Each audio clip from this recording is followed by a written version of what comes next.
The Galactic Council chamber fell silent as Commander Sarah Chen stepped forward, her weathered face bearing the marks of someone who had stared into the abyss and lived to tell about it. In her hands, she carried a simple datapad that would forever change how the galaxy viewed humanity. "Esteemed delegates," she began, her voice cutting through the hushed atmosphere like a blade through silk. 3 months ago, you declared the Omega Centauri black hole zone a forbidden region. Your scientists calculated that nothing, no ship, no probe, no living being, could survive within 50 light minutes of its event horizon. Ambassador Zixtel of the Hegemony shifted uncomfortably in his crystalline seat. His species had lost 3 exploration vessels to that cosmic monster over the past century. The mathematical certainty of death within the zone was absolute, proven by the most brilliant minds across 17 different civilizations. "You were wrong," Chen continued, activating the holographic display above the chamber floor. The first image materialized, a photograph taken from impossibly close to the black hole's event horizon. The accretion disk blazed like a crown of fire, its superheated matter spiraling inward with hypnotic beauty.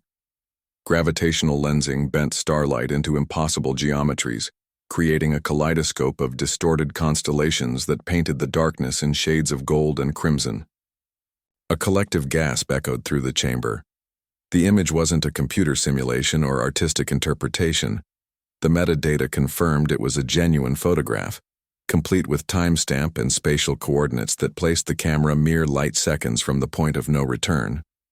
"Impossible," whispered Dr. Kethvar, the Hegemony's chief astrophysicist.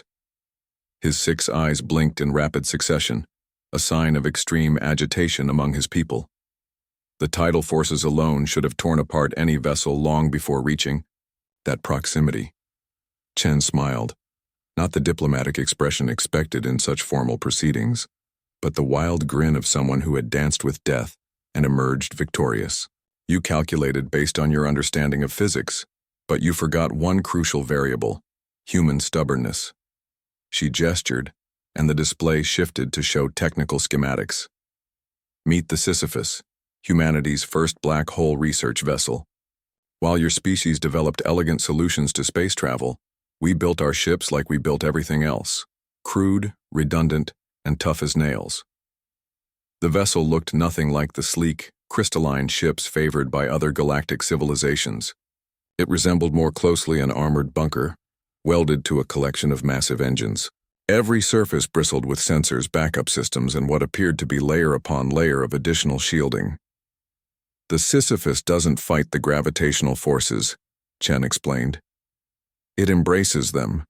We use the black hole's own gravity, well as a slingshot, riding the edge of destruction like surfers on a cosmic wave. When the tidal forces threatened to tear us apart, we didn't rely on energy shields that could fail. We built the ship in modular sections connected by flexible joints, allowing it to stretch and compress like a living organism." Ambassador Veltar of the Trade Federation leaned forward, his translucent blue skin shimmering with disbelief. "The radiation levels alone should have been lethal to organic crew members. That's where human ingenuity truly shines," Chen replied, her eyes gleaming with pride.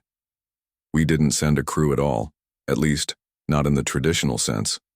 The Sisyphus was piloted by Captain Marcus Rodriguez, who volunteered for an experimental procedure that would have been considered insane by your standards." The display showed medical schematics that made several delegates recoil in horror. Captain Rodriguez underwent complete cybernetic integration with the ship's systems. His consciousness was distributed across 37 backup nodes throughout the vessel. Even if 90% of the ship was destroyed, he could still function and make decisions. In essence, he became the ship, and the ship became him.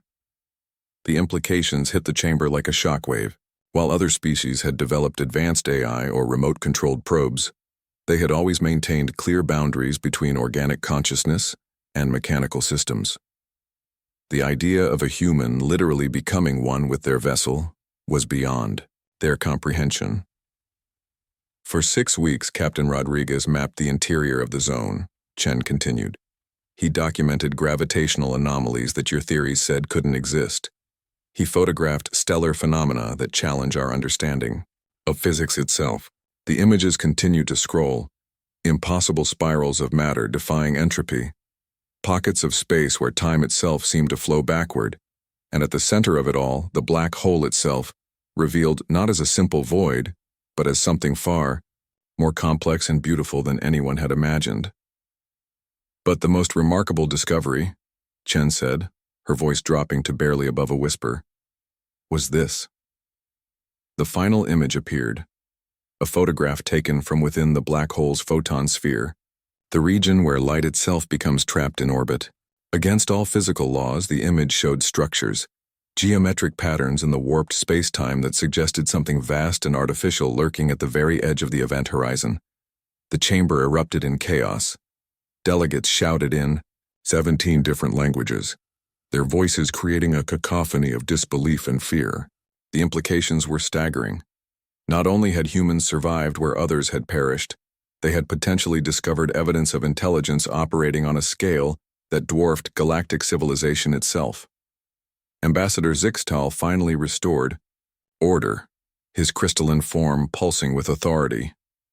"Commander Chen," he said, his voice tight with barely controlled emotion, "you're asking us to believe that humanity has not only survived the unsurvivable, but has made first contact with entities operating within a black hole's event horizon." Chen's smile widened. "I'm not asking you to believe anything, Ambassador. I'm simply presenting the facts. Captain Rodriguez is currently on his way back through the zone, carrying detailed scans and enough data to revolutionize our understanding of the universe itself. He should arrive at the rendezvous point in approximately 72 hours.